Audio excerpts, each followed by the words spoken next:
ఈ రోజే డౌన్లోడ్ చేయండి. మీ ఫేవరెట్ షోస్ చూడండి.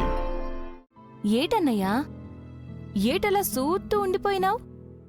ఏటున్నా ఏట అందులో? అబే ఏం లేదమ్మా. అయినా నువ్వెప్పుడొచ్చావు? నానొచ్చి శానా సేపయిందన్నయ్యా, కాని నువ్వే ఏదో ధ్యాసలో ఉన్నట్టున్నావు. ఏడ్సొత్తునవేటి? నేనేం చూస్తానమ్మా. అది నువ్వే చెప్పాలన్నయ్యా. ఈ సెల్లికి చెప్పకూడందైతే చెప్పకులే. చెప్పవు కదా, సర్లే. నాను నిన్నొక మాట అడగాలని వచ్చినాను. ఏంటో అడుగు లక్ష్మి. నీకు వదినకి పెద్దయ్య గారు పెళ్లి కుదిర్చినారు కదా. అవును. మరి వదినకి నువ్వంటే ఇట్టమో లేదో తెలుసుకున్నావా అన్నయ్య? వదినని సొత్తుంటే ఈ పెళ్లి తనకి ఇట్టం లేదేమో అనిపిస్తుండదన్నయ్య. తను పట్నంలో పెరిగిన అమ్మాయి. ఈ ఊరంటే చిన్నప్పటి నుంచి ఇష్టం లేని అమ్మాయి. మళ్ళీ ఈ ఊర్లోనే బ్రతకాలంటే అలాగే ఉంటుంది కదా లక్ష్మి.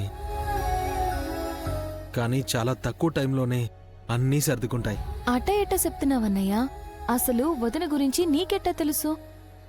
లక్ష్మి, ఇప్పటి వరకు నా మనసులో ఈ చెక్కపెట్టెలో దాచుకున్న విషయం ఒకటి నీకు చెప్పాలి. ఏటన్నయ్య అది? మీ వదిని నేను చిన్నప్పటి నుంచి ప్రేమిస్తున్నాను లక్ష్మి. అవునా?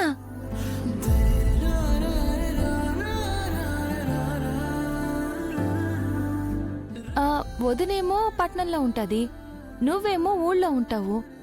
మధ్యలో ఈ ప్రేమ ఎక్కడి నుంచి పుట్టిందన్నయ్య? చెప్పు చెప్పు చెప్పు.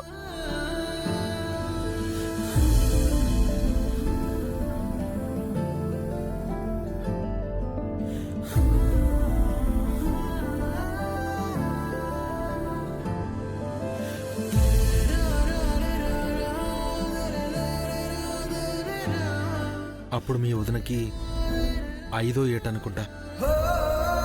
తాతయ్య, తాతయ్య, ఎక్కడున్నావు?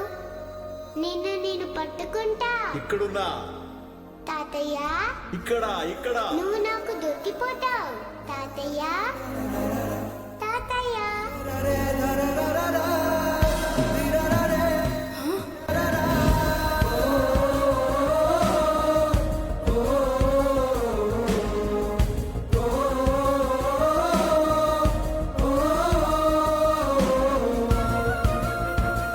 సింధుజాక్షి,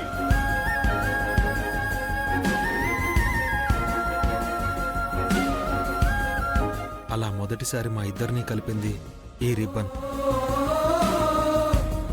అమ్మా సింధుజాక్షి. ఛీ, నన్నే ముట్టుకుంటావా? ఎంత ధైర్యం నీకు? సింధుజాక్షి, ఆ బాబే లేకపోతే నువ్వు ఆ ముళ్ళు తొక్కేదాన్ని. క్షమాపణ చెప్పు. సారీ. తప్పైపోయింది, క్షమించు. నా బంగారు తల్లి.